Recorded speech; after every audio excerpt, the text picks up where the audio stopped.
Hey, bonjour tout le monde, bienvenue aux capsules du magazine Apogée. Aujourd'hui, on est avec Max Taille qui vit à Lac-Mégantic et qui se déplace, dans le fond, 4 saisons en vélo. Puis, on était vraiment curieux de savoir un petit peu comment il s'y prend. Puis, un petit peu, on voulait démystifier vraiment là, le vélo 4 saisons. Des fois, ça peut faire peur, autant pour les journées de grand froid que les journées de canicule. Puis, dans le fond, Maxime va vraiment être là pour démystifier ça. Donc, sans plus attendre, on va commencer notre entrevue. Donc, salut Max! Salut MC! Ça va? Ben oui, merci de m'offrir cette entrevue, puis de l'offrir à tous les gens de la région, et puis d'offrir l'occasion de démystifier ça, et puis de rendre ça un petit peu plus humain, peut-être. Oui, et puis écoute, là, on est dans ton atelier, hein, si tu comprends, on est dans ton sous-sol, là. On est dans mon atelier, dans mon encre. Vous comprendrez que j'ai une passion pour la mécanique vélo, Oui. et puis On le voit. ça se traduit sur la route. Bon, super. Écoute, est-ce que tu peux nous dire un peu depuis quand tu fais du vélo 4 saisons? Moi, je fais du vélo, en fait, 4 saisons utilitaires. J'ai commencé à faire du vélo réellement il y a 10 ans.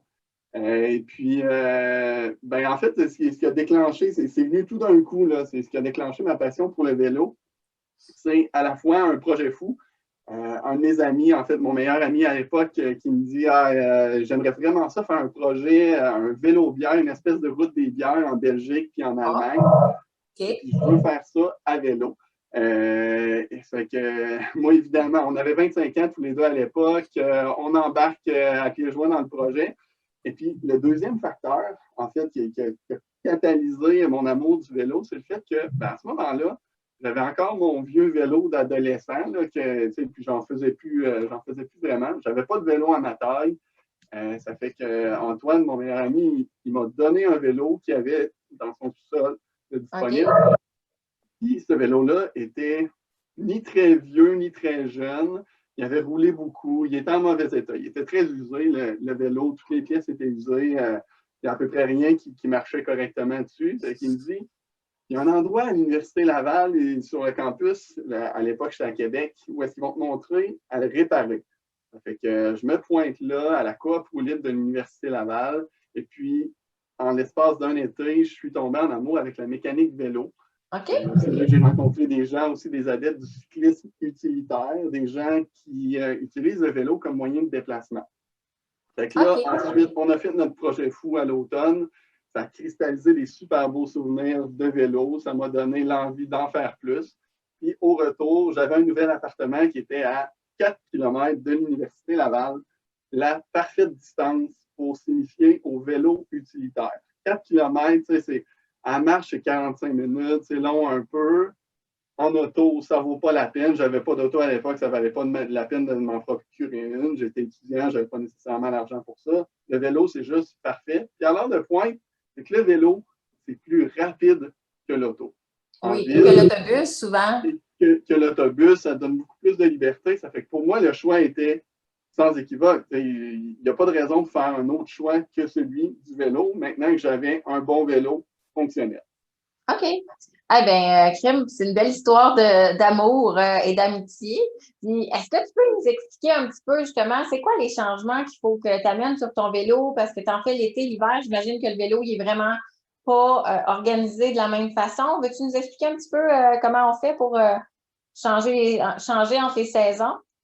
J'ai fonctionné avec le même vélo seulement une année. Ensuite, j'ai réalisé qu'il y avait quand même. L'hiver, c'est beaucoup plus dur sur un vélo. Ça fait qu'avec les recommandations que j'avais de mon entourage, je me suis procuré un deuxième vélo OK. qui était de moins grande qualité, un vélo de montagne, où est-ce que j'ai mis des pièces qui s'adaptaient mieux aussi à l'hiver. Par exemple, au lieu d'avoir les shifters indexés qui font clic, clic, clic, moi, j'aime ça avoir des manettes friction qu'on appelle, qui permettent plus de liberté, qui permettent plus de tirer sur tes câbles, qui sont moins fragiles, qu'il n'y a pas de petites pièces de cliquet de plastique que quand tu vas faire moins 30, ils vont te péter soudainement. OK. Ça, c'est une des choses. Les garde-boue sont essentiels. Moi, j'en ai toujours l'été, mais pour ceux qui ne roulent pas de garde-boue l'été, l'hiver, c'est vraiment essentiel. Oui, parce que là, tu brasses un peu là, de la slush, j'imagine. Et si tu veux arriver pas trop sale à l'ouvrage, Non, c'est ça. Et puis, c'est tu sais, c'est essentiel. que l'hiver, c'est purement utilitaire, là. En tout cas, c'est rare que je vais faire une balade. Tu sais, il y a le fatback qui est complètement un autre phénomène, là. Mais moi, je parle plus de vélo utilitaire d'hiver. Oui, Tu sais, je m'en vais du point A au point B, je veux arriver au point B pas tout crotté, oui. idéalement. OK. Bien, justement, parlant de tout crotter, qu'est-ce que tu portes, soit en été, en hiver? J'imagine l'hiver, bon, on te voit te promener en ville, il fait -30. Dans le fond, j'imagine que tu es super bien habillé, mais c'est la même chose pour l'été. Pour arriver au travail sans être en sueur quand on est en pleine canicule, comment tu t'habilles, dans le fond, selon les saisons? Ben, je pense que chaque personne doit adapter son habillement en fonction de sa distance, de son parcours. Tu sais, si ton parcours, c'est 5 km tout en montant, tu sais, par exemple, si j'avais besoin d'aller travailler à l'hôpital à chaque matin à Mégantic, monter du centre-ville, la rue Laval jusqu'en haut, ben, je m'habillerais de façon beaucoup plus légère que je le fais présentement. Présentement, moi, je reste sur la rue d'Orsemence, je travaille au centre-ville, c'est que j'ai 2,5 km sur le plat. Je m'habille quand même assez chaudement. Je n'ai pas le temps de suer. Par contre, quand j'étais à Québec, à un moment donné, je disais que j'étais à 4 km, mais plus tard, j'ai déménagé, j'étais à 10 km. J'avais la pente douce, la côte de Québec à monter. Ça fait que là, je m'habillais de façon beaucoup plus légère. OK. En été, souvent, je mettais tout simplement cuissard et puis un T-shirt. Moi, je suis un grand adepte de la laine de Mérino, qui est un produit fantastique qui sèche rapidement, qui respire bien et puis surtout qui n'a pas tendance à accumuler les odeurs. Ça fait qu'avec ce chandail-là, j'ai été capable de le mettre quelques jours d'affilée sans nécessairement avoir besoin de faire des lavages à chaque jour. OK. Sinon, l'été, c'est assez simple. C'est juste, il ne faut pas s'habiller trop chaudement. L'hiver, toujours un compromis. Ça prend, en tout cas, moi, je pense que ça prend une couche qui est imperméable, ne serait-ce que pour les embruns. Tu roules à côté des voitures avec le Ouais. sel, le calcium. Il y a toujours des embruns comme salés, sales, là, qui viennent se coller aux vêtements. Ça fait que moi, j'ai un pantalon qui est un survêtement, là, qui est, lui, je le lave peut-être une fois par mois, puis au bout de 2 jours, de toute façon, il est tout crotté. Oui, ça sert à rien de laver tout le temps. Oui, c'est ça. Lui, ça ne sert à rien de le laver tout le temps. Ça prend un vêtement que tu vas sacrifier, là, que tu ne payeras pas des fortunes non plus. Et puis, c'est l'hiver, ça fait que tu n'as pas besoin de quelque chose qui est ultra respirant non plus. On ne sue pas en malade des jambes. Là. Pour le haut, j'aime ça avoir un imperméable respirant. Ça fait que j'ai une coquille de n'importe quel bon fabricant là, qui fait des bonnes coquilles respirantes. Ça peut être du Gore-Tex ou ça peut être n'importe quelle autre membrane assez respirante d'un fabricant qui se respecte.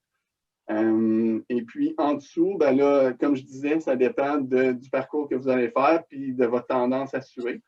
Moi, mon point faible, c'est les mains.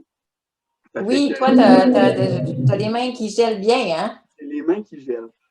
Et puis ça, il n'y a rien à faire. Ça gèle. Ça fait que là, cette année, après 10 ans, j'ai finalement investi dans des mitaines chauffantes. Ça, OK. c'est mon point faible à moi, puis je l'ai réglé de cette façon-là. Ça fonctionne très bien. Et puis, pour le haut, casque de ski, c'est ce qui est le plus confortable. Je dirais que c'est ce qui est choisi par la majorité des cyclistes d'hiver. Les lunettes, ça peut être pratique. Quand il fait très froid avec le vent, ça fait pleurer. Ou dès qu'il neige un petit peu avec la vitesse, ça pique les yeux. Ça fait que moi, je laisse toujours mes lunettes sur mon casque de ski. Ça se traîne bien. Et puis, même si je n'ai pas besoin de les utiliser, ben, ils sont là. Et puis, la journée où je n'ai pas prévu une chute de neige, je sors du bureau, hop, je mets mes lunettes. Quand il fait super froid, je monte mon cache-cou jusqu'au-dessus du nez, je mets mes lunettes par-dessus, comme ça, je n'ai aucune peau exposée. Ça se fait. J'ai souvenir d'une semaine quand j'étais à Québec où est-ce que tous les matins, les 5 jours de la semaine, il y avait fait en bas de -35. Chaque matin, quand je partais, c'était en bas de -35. Pas ressenti, de -35 réel. Puis ça se fait. Tu n'as aucune peau d'exposée. Tu pars bien réchauffé, puis c'est pas long, tu sais, t'as froid comme 5 minutes, après ça, tu te réchauffes, puis t'es bien. OK. Fait que dans le fond, tu Pas vas. trop des grosses bottes.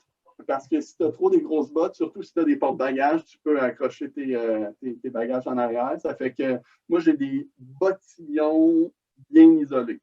OK. Bon, fait qu'on sait comment s'habiller été-hiver, génial. Fait que pour les gens qui veulent commencer, juste suivre les conseils. Puis ça dépend, il faut s'adapter aussi à notre relief. Puis si on monte des grosses côtes, il ne faut pas s'habiller trop chaudement non plus. Puis, excuse, MC, au niveau de la préparation du vélo, il y a quelque chose que je me voudrais de pas mentionner, le fameux dilemme des pneus. Le pneu à clous est une alternative qui est très, très, très sécuritaire. Franchement, là, ça donne, c'est toute la différence. Il existe, pour ceux qui ne savent pas, il existe et puis c'est très, très commun. Des pneus qui sont faits pour l'hiver, qui ont vraiment des clous, un peu comme les pneus d'auto. Et puis là-dessus, là, je peux rouler sur le lac. Je peux rouler sur le lac gelé, c'est sûr, je ne fais pas le fou, là, mais c'est extrêmement performant avec la glace. Moi, depuis que je suis à Mégantic, je roule à clous. Quand j'étais en ville, je ne roulais pas à clous, surtout quand j'avais 10 km à faire, parce qu'évidemment, c'est plus tirant, ça ralentit. Puis, à 95 du temps, quand j'étais en ville sur mon parcours, je n'avais pas de glace, parce qu'il y a des fondants presque partout. Puis sur la neige, un bon pneu de montagne, bien cramponné, là, montagne ou cyclocross qu'ils vont appeler, c'est quand même, ça fait la job sur la neige. Mais dès que tu as de la glace, la seule chose qui grippe, c'est du pneu à clous. OK, super. Puis là, au niveau, dans le fond, toi, tu fais du cyclisme utilitaire. Tu as des porte-bagages pour si tu vas faire ton épicerie, tes commissions, tout ça. Veux-tu nous montrer un peu l'exemple de porte-bagages que tu utilises dans ton quotidien pour te déplacer? Oui, ben en fait, je n'avais pas sorti le porte-bagages. J'avais sorti les sacs. Mais le porte-bagages, c'est tout simplement ceci, qui est fixé à l'arrière du vélo. Sauf sur les vélos de route en carbone, là, vous allez pratiquement toujours trouver les œillets qui sont nécessaires pour attacher ce genre de porte-bagages-là. Ça fait que c'est pas très lourd, c'est pas très cher, c'est facile à se procurer, puis c'est très solide. J'ai fait celui-là, lui-même, là, on voit, là, il y a des barres un peu tordues, là, mais il n'a jamais cédé après. Peut-être qu'il a fait 30 000, peut-être 40 000 km de cyclotourisme très chargé. Ça fait que lui, c'est capable d'en prendre. Et ton sac, là, tu mets un sac. Les sacs qui fit là-dessus, il faut acheter les sacoches, ce qu'on appelle les sacoches de vélo. Il y en a de toutes les gammes, de tous les prix. Nous, on faisait une utilisation très intensive de nos sacoches, puis on fait du cyclotourisme aussi. Ça fait que c'est des équipements qui, pour nous, c'est très important d'avoir de la performance. Ça fait qu'on est allé avec la marque chevroquoise Arkel, qui est fantastique. Ils font des produits, la majorité, ils ont plusieurs produits qui sont faits même à Sherbrooke. Il y a quelques produits qui sont faits en Chine, mais le design est à Sherbrooke. La compagnie offre vraiment un excellent produit et un excellent service aussi. Puis, c'est des espèces d'attaches comme ceci, des clips qui viennent sur les barres du porte-bagages. Ça s'installe en 2 secondes. Et puis, celle-là, c'en est une très grande. Comme l'autre jour, ma voiture a brisé. Et puis, c'était la fin de semaine. Il fallait que j'attende à lundi pour la réparer. Il fallait que j'aille faire mon épicerie. Et puis, justement, elle a brisé au moment où est-ce que je sortais faire mon épicerie. Oui, un classique. À un moment donné, il faut remplir le frigo. Je suis parti avec le vélo, les 2 grosses sacoches. Et j'ai fait une épicerie. J'ai dû ramener à peu près peut-être 120 livres de stock. OK, quand même. Le jus, dans le fond, tu adaptes un petit peu ton épicerie. Peut-être que si j'étais allé en auto, j'aurais acheté 6 litres de lait. Là, j'en ai acheté 4. J'aurais acheté les 2 cannes de jus en spécial. Là, j'en ai acheté une.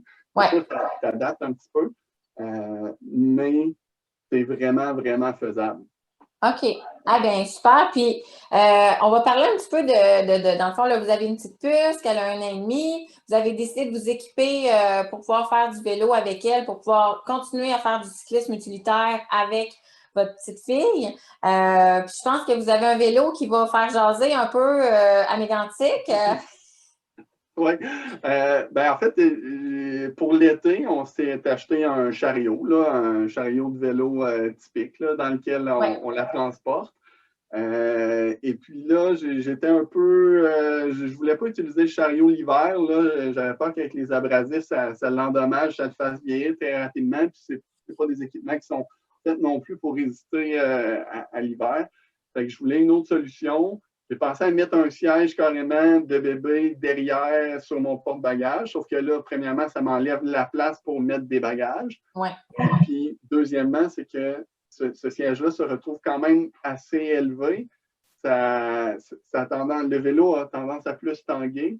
Puis, en hiver, je n'étais pas vraiment à l'aise d'y aller avec cette solution-là là, pour notre sécurité, là, pour la sécurité de ma petite.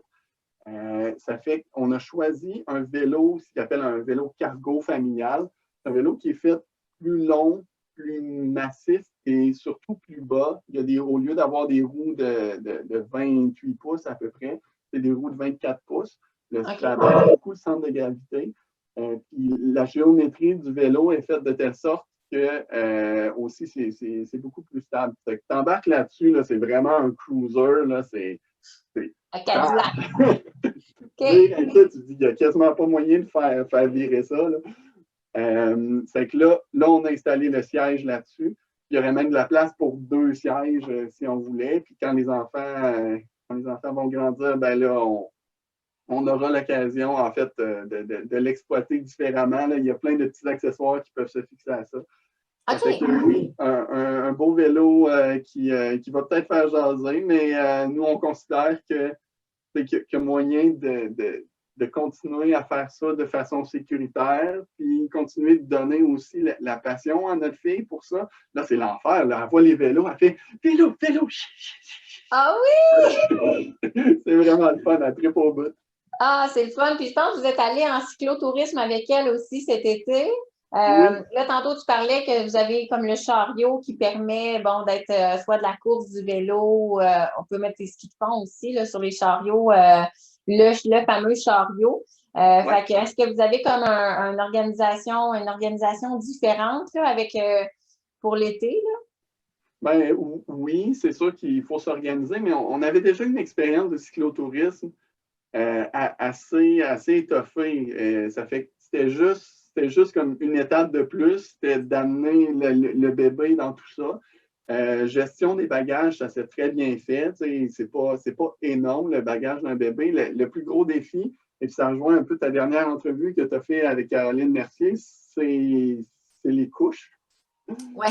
Et puis, tu avais justement publié les couches lavables.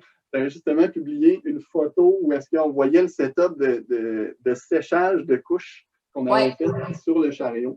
Ça fait que c'était ça qui était peut-être la chose la plus complexe à gérer, mais c'était tout à fait faisable. Ça fait que oui, ça, on a eu bien du plaisir et on s'est promis de refaire ça. Ah, ben super. Puis écoute, toi, dans le fond, ça serait quoi ton plus grand souhait pour développer le cyclisme utilitaire dans la région mégantique? Hein? Ben, en fait, une des choses, tu sais, quand les gens ils me demandent y a-t-il quelque chose qui te manque de quand tu étais en ville? Moi, ce que je trouve qui me manque le plus, là, tout facteur confondu, là, c'est d'avoir une communauté de cyclisme utilitaire avec qui un peu partager cette passion-là, partager aussi la passion de la mécanique vélo. Il y a plein de choses qui pourraient se faire, puis c'est sûr que je pourrais partir un projet d'atelier coopératif, mais il faut aussi savoir doser nos efforts. Faut aussi que le milieu soit prêt. Je pense que pour réussir à avoir ça, il faut être patient, il faut réussir à rendre la pratique du vélo utilitaire un peu plus commune, un peu plus acceptée peut-être.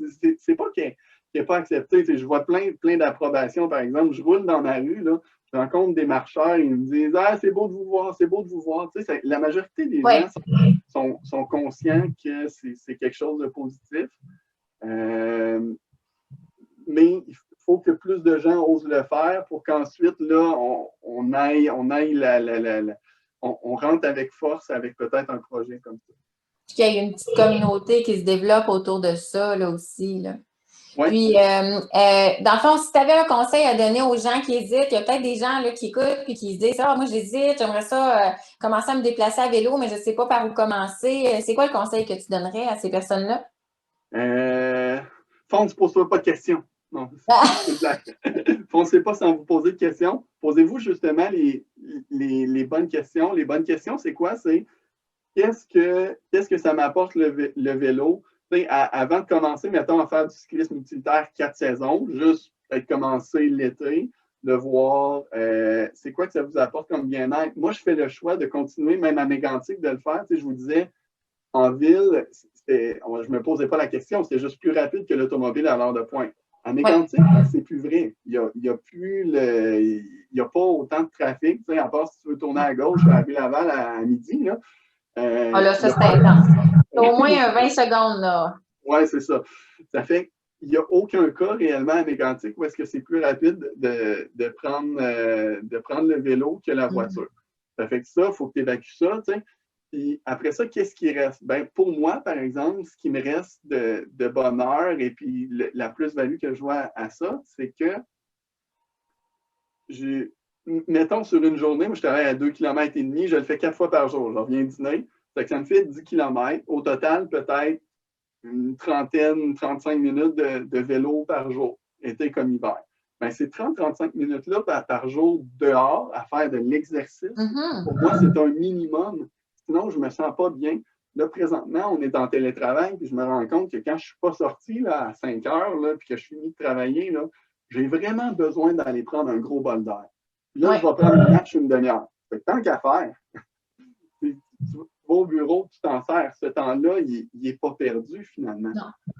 Si tu aimes ça, profiter dehors, et puis si tu te réalises à travers ça, ça fait qu'il y a ce facteur-là qui est vraiment, vraiment important. C'est le fait, le bien-être que ça peut nous apporter au quotidien. Ça, c'est la première question à se poser si vous voulez envisager le cyclisme utilitaire. Deuxième chose, est-ce que ça pourrait vous permettre de n'avoir qu'un véhicule, par exemple, pour la famille? Nous, c'est ce que ça nous fait. Des économies. C'est des économies incroyables. Là. Une voiture, en moyenne, c'est quoi? 8 000, 9 000 par année? Nous, on a une voiture qui a un certain âge, qui a été achetée usagée. C'est clairement pas ça qu'on sauve si on avait une deuxième voiture du même type. Mais quand même, une voiture de sauver, c'est beaucoup d'économies. Puis pour nous, ce que le cyclisme utilitaire permet, c'est ça. Parce que sinon, si on a besoin de sortir les deux, ben, on est fait. Si on n'a pas nos vélos, on ne peut pas sortir. Tandis que là, toujours possible. Et je disais, notre voiture a brisé samedi passé. Je voulais faire du ski fond dimanche. Ben, j'ai scrappé mes skis sur mon vélo. OK. Ben c'est ça. Il y a tout le temps moyen de s'arranger. Ça donne une liberté c'est ça qui est difficile à mesurer. Puis justement, comme je disais, les économies liées au fait de ne pas avoir une deuxième voiture, c'est quand même vraiment majeur. Il peut y avoir plein de choses. Posez-vous la question. Ça fait, pour revenir à ta question, de dire, OK, c'est quoi le conseil que je donne? Essaye réellement de te demander c'est quoi que ça peut t'apporter de bien, puis c'est quoi les désavantages. Dans les désavantages, il peut y avoir que vous vous sentez bizarre parce que vous ne sentez pas l'approbation de la majorité de la société qui ne fait pas comme vous. Ça, c'est quelque chose qui est beaucoup plus présent qu'on peut le penser. Faut apprendre à gérer ça, ce fait qu'on n'a pas nécessairement l'approbation de tout le monde. Il faut s'assumer aussi, dire qu'on a de la légitimité de faire ce qu'on fait, puis de profiter des bons côtés, et puis de laisser aller les moins bons côtés. Moi, j'adore voir les gens gratter là, leur véhicule pendant que je passe en vélo à côté. Oui! Fait que, dans le fond, il y a plus d'avantages que de désavantages. C'est juste de trouver sa zone de confort. Puis, des fois, c'est peut-être pas obligé de commencer aller à 100%, toujours utiliser le vélo pour se déplacer partout. On peut y aller étape par étape puis voir qu'est-ce qui nous convient le plus. Mais en fait, Max, merci beaucoup pour toutes les informations. C'était vraiment, moi, j'ai appris beaucoup. Puis, c'était vraiment intéressant. Fait que, on va continuer à te regarder faire du vélo, puis on va espérer qu'il y ait de plus en plus de personnes qui vont se joindre à toi sur la rue Laval ou sur le lac. J'aime ça, vous regardez faire du vélo aussi. Oui, oui. Puis, ben, merci tout le monde d'avoir été là, d'avoir écouté l'entrevue jusqu'à la fin. N'oubliez pas de vous abonner à notre chaîne YouTube. On va poster de plus en plus de vidéos. Puis aussi de vous inscrire, dans le fond, de vous abonner à notre fil Facebook de Apogée Magazine. On a aussi le blog apogéemagazine.com sur lequel on met des articles régulièrement.